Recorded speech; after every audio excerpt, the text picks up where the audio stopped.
아이가 장난을 쳤습니다. 친구를 때렸습니다. 어디서 배웠어? 유튜브였습니다. 영상 속 크리에이터가 똑같은 장난을 쳤거든요. 이건 2026년 이야기가 아닙니다. 65년 전 이미 증명됐습니다. 어른이 인형을 때리는 모습을 본 아이들, 같은 인형을 받았습니다.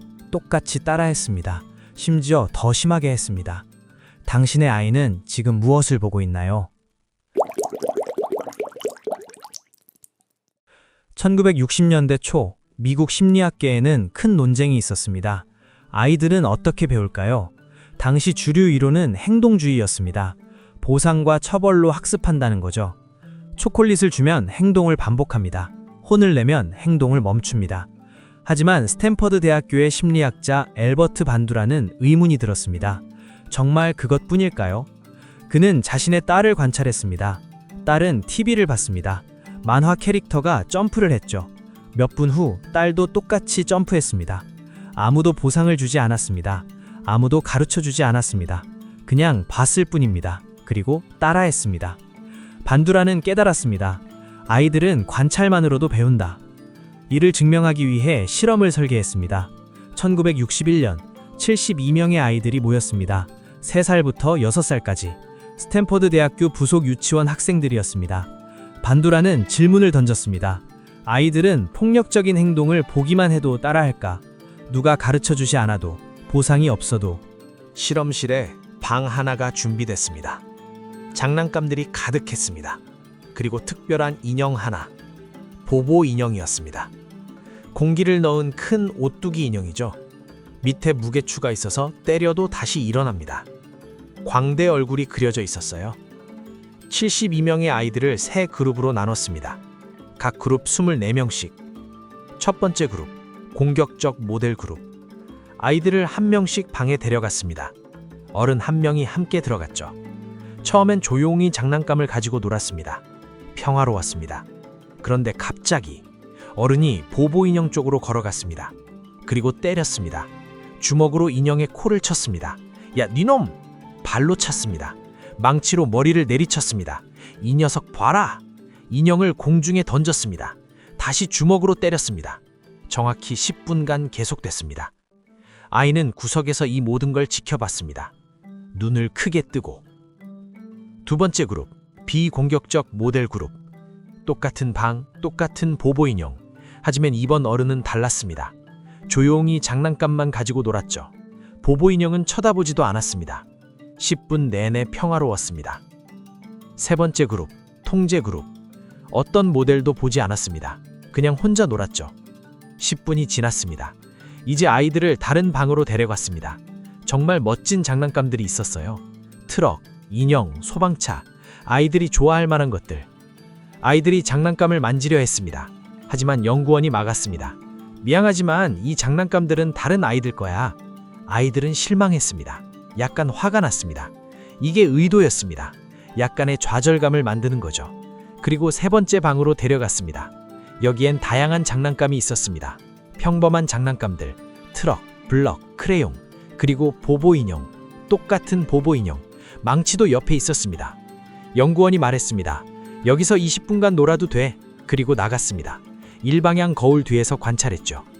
첫 번째 그룹 아이들, 공격적 모델을 본 아이들. 그들은 보보 인형으로 갔습니다. 그리고 똑같이 했습니다. 주먹으로 때렸습니다. 야, 니놈! 발로 찼습니다. 망치로 내리쳤습니다. 어른이 했던 행동 똑같이 따라했습니다. 말까지 똑같았습니다. 이 녀석 봐라!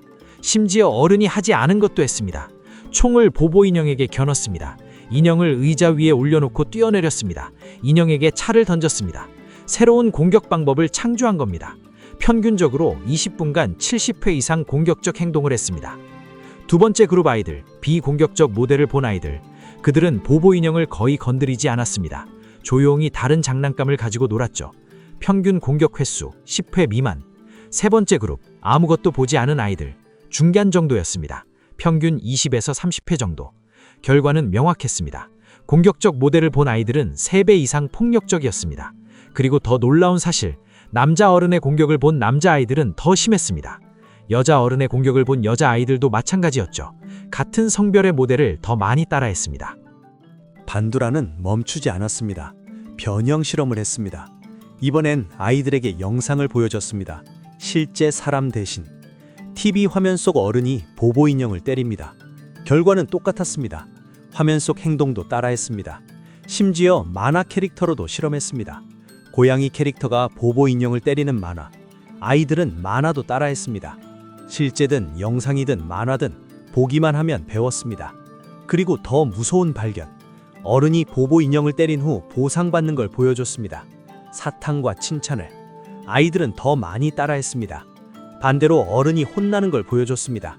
아이들은 덜 따라했습니다. 하지만 나중에 연구원이 물었습니다. 아까 어른이 뭐 했는지 기억나니? 보여줄 수 있어? 그리고 보상을 약속했죠. 그러자 모든 아이들이 똑같이 할 수 있었습니다. 학습은 이미 끝났던 겁니다. 보기만 해도 행동으로 보여줄지 말지는 결과에 달려 있었을 뿐이었습니다. 반두라는 이를 사회적 학습 이론이라 불렀습니다. 나중엔 관찰 학습이라고도 했죠. 우리는 직접 경험하지 않아도 배웁니다. 보상받지 않아도 배웁니다. 누가 가르쳐주지 않아도 배웁니다. 그냥 봅니다. 그리고 기억합니다. 나중에 따라합니다. 이건 폭력만이 아닙니다. 말하는 법, 걷는 법, 먹는 법, 웃는 법 모두 관찰로 배웁니다. 아기는 부모가 엄마라고 말하는 걸 봅니다. 수백 번, 수천 번. 그러다 어느 날 말합니다. 엄마. 누가 혀를 어떻게 움직이라고 가르쳐 준 적 없습니다. 그냥 봤을 뿐입니다. 인간의 뇌는 관찰학습에 최적화되어 있습니다. 1990년대 이탈리아 파르마 대학교 신경과학자들이 거울 뉴런을 발견했습니다. 원숭이가 다른 원숭이가 땅콩을 짚는 걸 봅니다. 그러면 자신도 땅콩을 짚는 것처럼 뇌가 활성화됩니다. 보기만 해도 뇌는 직접 하는 것처럼 반응합니다. 인간도 똑같습니다. 아이들의 뇌는 더 강력합니다. 거울 뉴런이 더 활발하죠. 그래서 아이들은 스펀지처럼 흡수합니다. 좋은 것도 나쁜 것도 구별 없이 모두 배울 수 있는 거죠. 보보 인형 실험은 세상을 바꿨습니다. 1960년대 미국 TV 폭력성 논란이 시작됐습니다. 만화에서 주인공이 악당을 때립니다. 형사 드라마에서 총을 쏩니다. 서부국에서 싸웁니다. 부모들이 걱정하기 시작했습니다. 우리 아이가 따라하는 거 아닐까? 반두라의 실험이 네, 따라합니다. 라고 답했습니다. 1970년대부터 TV 프로그램에 등급이 생겼습니다. 폭력적 장면 전에 경고 문구가 나왔죠. 2026년 현재 문제는 더 심각합니다. TV는 하루 2-3시간이었고 부모가 통제할 수 있었죠. 하지만 지금은 유튜브입니다. 틱톡과 인스타그램입니다. 아이들은 하루 평균 5에서 7시간을 스크린 앞에서 보냅니다. 무엇을 보고 있을까요? 어떤 유튜버는 장난을 칩니다. 친구에게 물을 끼얹습니다. 웃으며 촬영합니다. 조회수가 올라갑니다. 아이들이 친구에게 물을 끼얹습니다. 웃으며 촬영합니다. 유튜브에서 봤어요. 어떤 게임 크리에이터는 욕을 합니다. 매번 게임할 때마다. 아이들이 따라합니다. 어떤 챌린지는 위험합니다. 불 가까이 가기, 높은 곳에서 뛰어내리기. 2019년 미국 한 10대가 세탁세제를 먹는 챌린지를 따라했습니다. 병원에 실려갔죠. 2022년 한국 한 중학생이 위험한 스턴트를 따라하다 다쳤습니다. 부모들은 말합니다. 우리 아이는 안 그럴 거예요. 반두라의 실험은 말합니다. 그러나 아이들은 보면 따라합니다. 특별한 아이가 아니라도, 착한 아이라도, 똑똑한 아이라도 보면 배웁니다. 관찰학습은 양날의 검입니다. 나쁜 것도 배우지만 좋은 것도 배웁니다. 부모가 책을 읽습니다. 아이도 책을 읽습니다. 부모가 운동을 합니다. 아이도 운동을 합니다. 선생님이 열정적입니다. 학생들도 열정적입니다. 유튜버가 긍정적 메시지를 전합니다. 아이들도 긍정적으로 변합니다. 2015년 한 연구, 아이들에게 친사회적 행동을 하는 영상을 보여줬습니다. 나눔, 협력, 도움. 아이들의 친사회적 행동이 증가했습니다. 2020년 또 다른 연구, 교육용 유튜브를 보는 아이들은 학업 성취도가 높았습니다. 환경이 사람을 만듭니다. 하지만 반대로 우리가 환경을 만들 수 있습니다. 부모가 통제할 수 있습니다. 무엇을 보여줄 것인가? 유튜브 알고리즘을 설정할 수 있습니다. 어떤 컨텐츠를 추천받을 것인가? 학교에서 가르칠 수 있습니다. 어떤 롤모델을 제시할 것인가? 사회가 규제할 수 있습니다. 어떤 컨텐츠를 허용할 것인가? 1961년 보보 인형 실험. 65년이 지났습니다. 하지만 그 진실은 변하지 않습니다. 아이들은 보는 대로 배웁니다. 부모가 친절을 베풀면 아이도 친절을 배웁니다. 부모가 책을 읽으면 아이도 책을 읽습니다. 부모가 유튜브만 보면 아이도 유튜브만 봅니다. 아이들에게 무엇을 보여줄 것인가? TV든 유튜브든 게임이든 아니면 부모의 행동, 부모 그 자신이든 선택은 우리의 몫입니다. 환경이 사람을 만듭니다. 하지만 부모가 환경을 만듭니다. 당신의 아이는 지금 무엇을 보고 있나요? 그리고 당신은 아이에게 무엇을 보여주고 있나요? 오늘의 궁금한 심리 실험이었습니다.